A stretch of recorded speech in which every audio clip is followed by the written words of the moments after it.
today you are going to learn how to start winning quickly at poker, even if you are a total beginner and even if you have zero money to invest in the game right now. So as a 10+ year professional myself, many people know that I built my entire professional poker career starting with absolutely nothing, and I'm going to show you later on in this video exactly how I did that. In this video, you're also going to learn all of the hands you should be playing, how much to bet, how much to raise, when to bluff. You're going to learn all of the basic math on how to play the flop, turn, and river like a professional. Let's jump into it. All right, guys, so starting off first, let's talk about the 5 major poker hand categories. This is something you need to know, and I'm going to give you the full charts, by the way, in just a second, so you know exactly what hands to play. All right, guys, so let's talk about strong aces first. These are hands like ace king, ace queen, and ace jack. Guys, these hands are huge profit sources. You want to be playing these hands in literally all situations.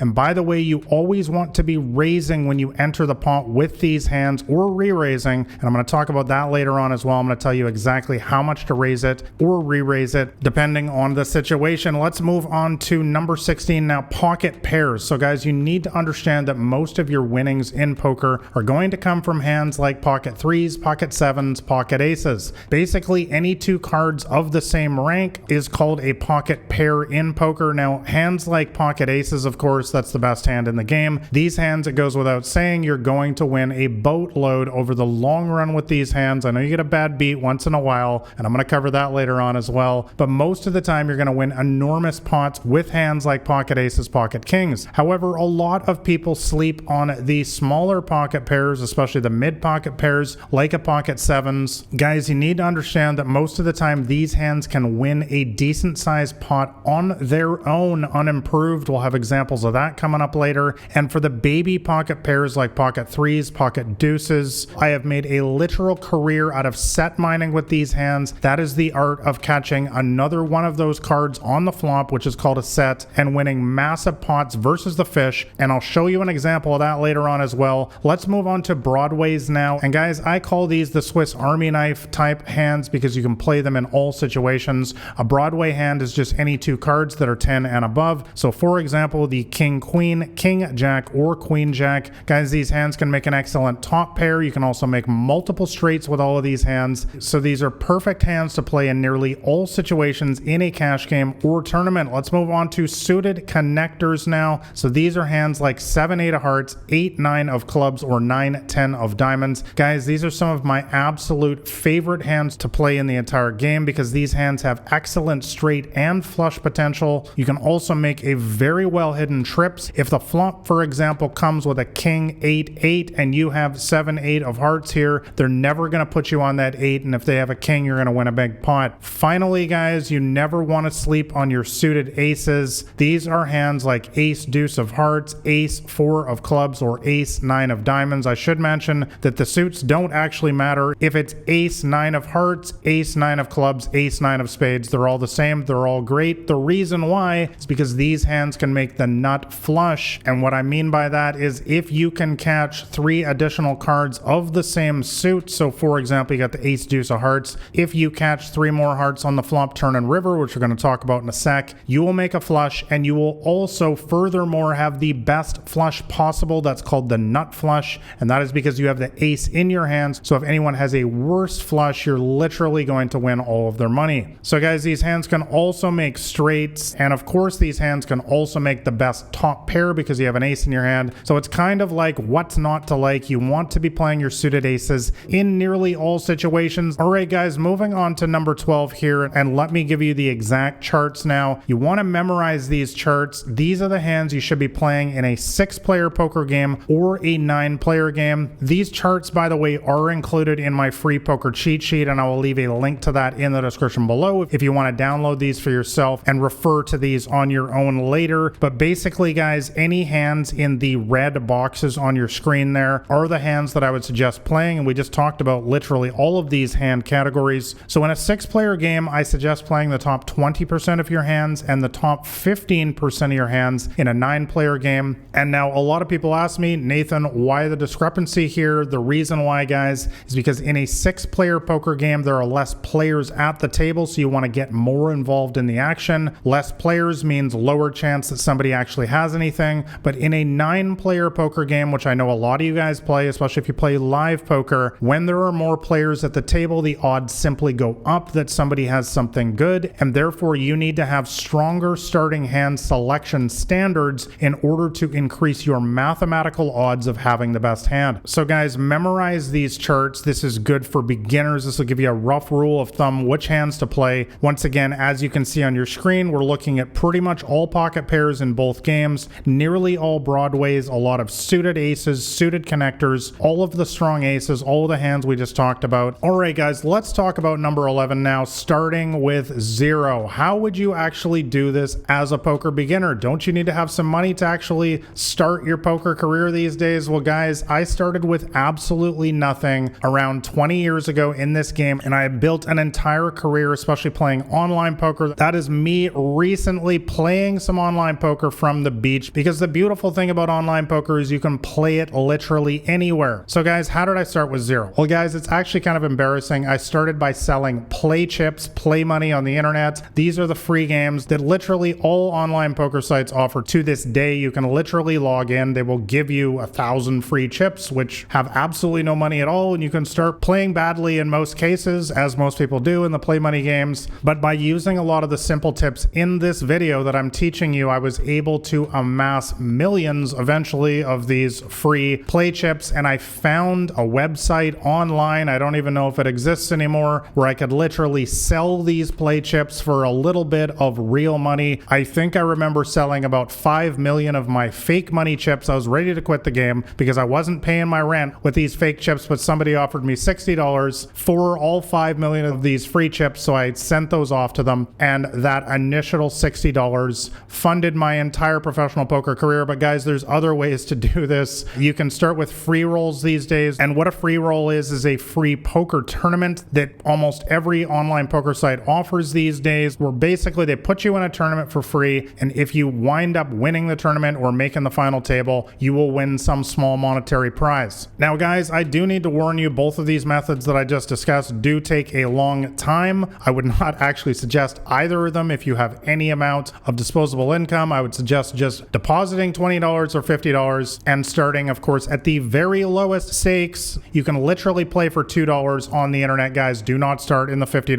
or the $100 or the $500 games. I've made entire videos talking about that in the past. But guys, if I can do it, you can do it. Anybody can do it. I literally started from the absolute bottom in poker, playing the 1 cent, 2 cent games, and I built my poker career with absolutely nothing. Where there is a will, there is always a way in poker, life, anything. So that is how you start your poker career if you're completely broke like I was at the time. But let's get back into the strategy now. Number 10, let's talk about pre-flop now. Let's talk about the real strategy here. So guys, you never want to limp in poker, and what I mean by that is just calling the blind before the flop. Basically, guys, what you're doing here is you're just announcing your weakness to everyone at the table. You're basically shouting from the mountaintops, hey guys, I don't have anything good. You can push me around. I'm just going to passively enter the pot here. And that's what I do to these people all the time, is I literally do raise them up and take their money. So guys, you want to let the table know that you mean business instead. And you do that specifically by always taking control every single time you play a hand of poker. Yes, I mean every single time. Let me give you an example. You've got the ace of hearts, king of spades in a $1, $2 cash game. I would suggest raising it to $6 as a minimum in this situation. Guys, what this is going to do is it's going to give you an opportunity to win the pot. Right now, everyone might just fold, but even if somebody calls you or you get multiple callers, as we're going to talk about in 1 second here, you are going to have the betting lead going to the flop, which we're also going to talk about in just a second. And that is simply going to allow you to win many more pots because you have that perceived advantage going into the post-flop streets. So guys, always remember, aggressive poker is winning poker. Do not limp into the pot. Always take control anytime you play a hand of poker. All right, guys, so let's talk about now a situation where there are multiple callers and specifically how to avoid that. Number 9, let's talk about raising 3x plus 1 per limper. So we just talked about raising 3 times the blind. I suggested making it $6 as a bare minimum in a $1, $2 cash game. Now guys, there is a reason why you want to raise it even more if there are multiple limpers before it gets to you, because if you only raise it to $6, $6, the whole table is going to call. And as you can see on your screen here, guys, you're going to create a situation where you could literally have pocket aces and you are now a statistical underdog to win this hand because you've let 3 people call you. So guys, my rule of thumb is to raise it 3 times the big blind as a minimum, so $6 in a $1, $2 cash game, and then I'm going to add 1 additional big blind per limper. So in a situation like this, there's 3 limpers in front of me. I would make it $12 as a minimum to go. Guys, use this simple strategy and you're going to cut down on the amount of limpers tremendously, and this is simply going to give you better mathematical odds to actually win the hand. Let's move on to tip number 8, guys, and that is to have a post-flop plan of attack. So we're going to talk about the flop in detail in a second and the turn and river as well. But guys, I have put the image up on your screen there just for some of you newer players who don't know what the flop, turn, and river are. The flop is the first 3 cards that the dealer puts in the middle of the table. These are community cards that everyone can use to make the best 5-card poker hand. There is a round of betting, and if we're still continuing, we're going to go on to the turn, which is the 4th card. There's another round of betting, and if there are still multiple players in the hand, then we will go to the river, the 5th card, and the final betting round. But guys, make no mistake, we're going to be applying pressure on all 3 of the streets, the flop, turn, and river. This is literally the heart and soul of my poker strategy. And by the way, once again, if you want to know my entire poker strategy, I have written a free poker cheat sheet which talks about a lot of the stuff in this video and much more, and I'll include a link to that in the description below. But let's move on to the flop now, guys. Tip number 7, and that is to make a flop continuation bet. So now that you have raised before the flop, we just talked about that, now you want to make a flop continuation bet. You are continuing the aggression that you've already built before the flop. That is what a C bet stands for, continuation bets. So let me give you an example. You've got ace king, the ace of hearts, and king of spades. You get 1 caller before the flop, and the flop comes down with the 10 of clubs, 5 of diamonds, and 4 of hearts. Guys, when they check here, you want to be making a C bet of around 50% of the pot. So for example, the pot's $10, you bet $5. And the reason why, guys, is because we have the betting lead. We already talked about that. That's why we raise pre-flop. And on a very harmless board like this, there is a very good chance that they're simply going to fold their hands now. Remember, we don't have anything on this board. We only have an ace and a king, but that doesn't matter because we know that statistically 2 out of 3 times you're going to miss the flop in poker. So we know that 2 out of 3 times they don't have anything either, guys. And I hope you can now see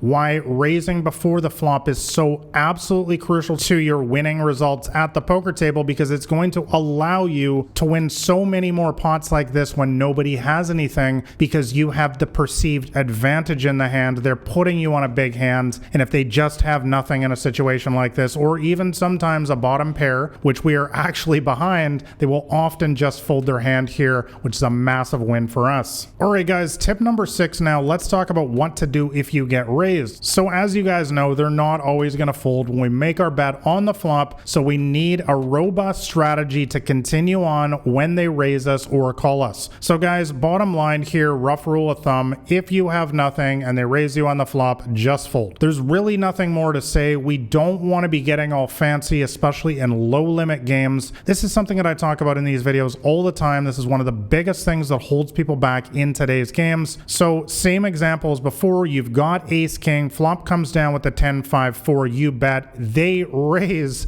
Guys, just fold your hand here. There is no reason to get fancy here because you saw Daniel Negreanu make the call here in a $1 million cash game in some video on YouTube or on Instagram. Guys, keep things simple and just fold your ace king. Now, if you do have a strong hand though, like a middle pair hand, for example, like a pocket nines, I will typically make the call here, especially if I'm up against one of those aggressive players who I know will raise me quite a bit. But if I have nothing at all, like an ace king, an ace queen, an ace jack, for example, guys, when you get raised, just fold your hand. All right, guys, so let's move on to the turn now, tip number 5, and let's assume that they called us on the flop. So what should you do on the turn? Well, guys, if you have a good draw or top pair or middle pair sometimes as well, you typically want to be betting again here. So let me give you another example here. You've got the king of clubs and the queen of diamonds. You bet the flop, they calls. So by the turn, the board reads the 8 of spades, jack of diamonds, deuce of spades, and king of hearts. Guys, in a situation like this, we have picked up our top pair on the turn here. I'm going to be firing again here, making a strong bet. And the reason why is because they're never going to put me on on that king. There's no reason we should have a king in this situation, and so you always want to bet when you have it. Once again, guys, always keep things as simple as possible, especially if you play in low stakes games. As I always say, guys, make the most obvious play possible and just let them overthink the situation. This is a classic mistake of small stakes players, is they're constantly trying to overcomplicate a very simple card game. I have had my best results in this game by simply making the most obvious play over and over again in small stakes games and letting them overthink the situation and pay me off. By the way, I should mention, if you have a mediocre hand here, like pocket sevens, for example, I would just check in this situation. And sometimes if I have a total bluff, I have nothing at all, I will sometimes bluff at this as well. And I've made videos here on the channel talking about that before. But let's move on to the river now. Tip number 4. So when should you bet the river? Let's assume they've called you now on the flop and turn. Well, guys, if you have top pair or better, I will typically bet again on the river. So for example, you raise it up pre-flop with the 9-8 of hearts. You bet the flop, they call, turn goes check, check, as it often will in poker. And by the river, the board reads the 9 queen 4 5 8 with 2 diamonds on the board. So the flush draw missed on the flop. So we have made our 2 pair here on the river. Guys, go ahead and bet again in this situation. Do not check and get tricky in a spot like this, because passive players, guys, will often just check behind, and that is a travesty for your win rate because you're allowing them to get a cheap showdown and you're not getting those extra bets out of them. For example, if they had a hand like queen 10, they might just check behind here on the river, but if you had have made a bet, they would be willing to make the call. So guys, always go ahead and make the bet here when you have top pair or better. But in a situation where I have an ace-9 type hand, for example, where I've got middle pair here, I will often go for the check call here, especially if I'm up against one of those aggressive player types who I have a strong suspicion might try to bluff at the pot. Speaking of bluffing, let's move on to tip number 3, guys, and this is a real simple one. Never bluff the fish. Guys, you don't make money in poker by trying to bluff the players who hate to fold. Fish, aka recreational players, guys, they love to call. This is why they play the game of poker. They like to put on their sheriff hat and make you honest. Let me give you an example. Once again, you have ace queen, the ace of spades and queen of diamonds versus a fish, and on the river the board reads with the king jack 7 4 3 with 3 diamonds. So there is a possible diamond flush draw here. We do technically block that hand because we have the queen of diamonds in our hand, but guys, basically we have nothing on this board. I probably don't need to tell you that. And what you want to be doing against one of our fishy friends here is just checking and giving up. Guys, good poker players know you can't win them all versus one of these players who loves to call with anything. Even if they have a hand like a pair of 4s, they're going to call you down here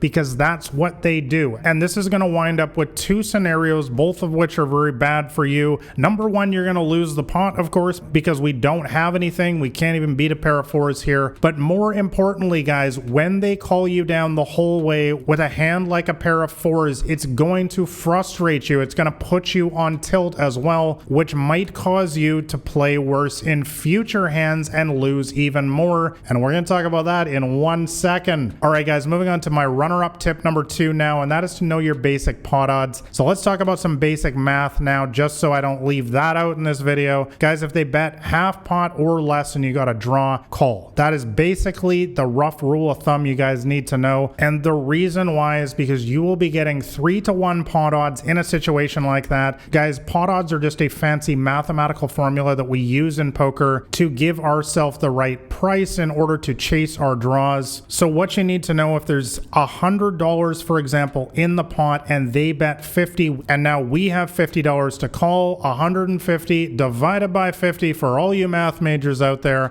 is of course 3-to-1. And why is this important, by the way? Guys, the reason why, and I talked about this in a video just last week, is that typically with a draw like a flush or a straight draw, you only have around 1 out of 3 odds to actually make your draw starting from the flop. So you want to have at least 3-to-1 or more on your money in order to profitably chase these draws. But there are also more ways to win with your flush draw, which I also talked about in the video last week. You can go check that out. But let's move on to my number 1 way to start quickly winning at poker as a beginner, and that is to learn to accept bad beats. Guys, let me give you some simple advice as a 10+ year professional poker player. You will lose sometimes with the best hand in poker, and there is nothing that I can tell you in a short video like this to change that reality of the game. Let me give you an example. You've got pocket aces on the flop of Jack 7 deuce rainbow, meaning that there is no possible flush draw. If they have a hand like the 8-9 of spades, we have a 76% chance to win on this flop. But what does that mean? That means that they have 24% chance to win, guys, and that is not a negligible amount. That is going to happen roughly around 1 out of 3 times. So as you can see, if the 10 comes on the river, they're going to make the straight, and you're going to suffer what we call a bad beat with your pocket aces. But guys, this is just simple math, and that's what I really want you to understand here, is that there are no guarantees in poker. The weaker players almost always have some sort of odds to win the pot, whether it's 5%, 10%, or 24%, and it's going to happen sometimes. Guys, this is what keeps them coming back for more, is the reality that they can get lucky against you sometimes, but we make all of our money versus these weaker players over the long run. So when they hit their lucky card on the river, guys, you just want to say nice hand, congratulate them. These are the recreational poker players. They lose a lot of money and fuel your profits at the poker table. Do not get mad at them. Do not berate them like some famous poker pros do. This is an absolutely crucial part of the game that you must learn to accept if you want to have large scale success in this game. All right, guys, like and subscribe if you found this one helpful. And if you are a poker beginner and you want to know my entire strategy to start winning fast, including all of the charts and diagrams showing you what hands to play and much more, I will leave a link to my free poker cheat sheet in the description below. All right, guys, thanks a lot for watching. I will catch you next time.